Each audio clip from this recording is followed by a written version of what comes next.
Hello అండి.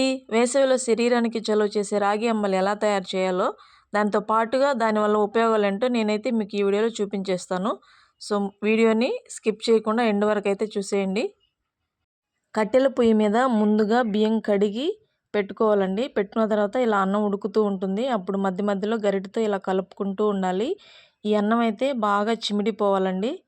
ముందు రోజు నైట్ ఉంచిన గంజి నీళ్ళల్లో నానబెట్టుకున్న ఈ రాగి పిండినైతే ఇప్పుడు మనము ఇందులో కొంచెం కొంచెంగా లైట్‌గా పోసుకుంటూ ఇలా తెడ్డుతో తిప్పుకుంటూ ఉండాలండి. అది తాటి కర్రతో చేసింది. దాన్ని తెడ్డు అంటారు.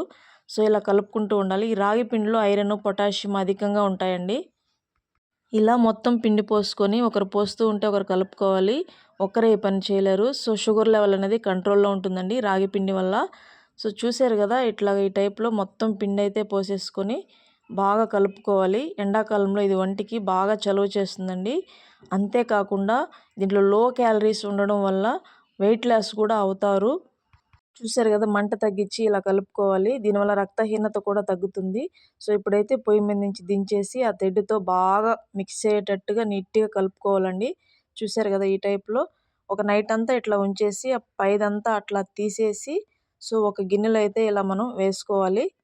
ఇలా నైట్ అంతా ఆ అంబలి అందులో ఉన్నందువల్ల దాంట్లో మంచి బ్యాక్టీరియా అనేది ఫామ్ అవుతుందండి. సో, చూసారు కదా! వేరొక గిన్నెలోకి మనం ఇలా ట్రాన్స్‌ఫర్ చేసుకోవాలి.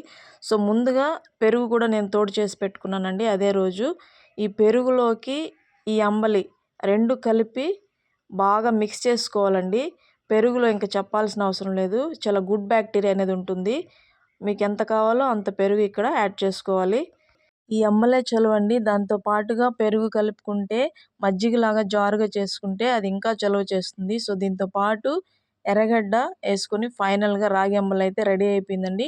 సో, ఇన్ఫర్మేషన్ వర్తీ అనిపిస్తే ఒక లైక్ చేసి మా ఛానల్‌ని సబ్స్క్రైబ్ చేసుకోండి ఫ్రెండ్స్ ప్లీజ్.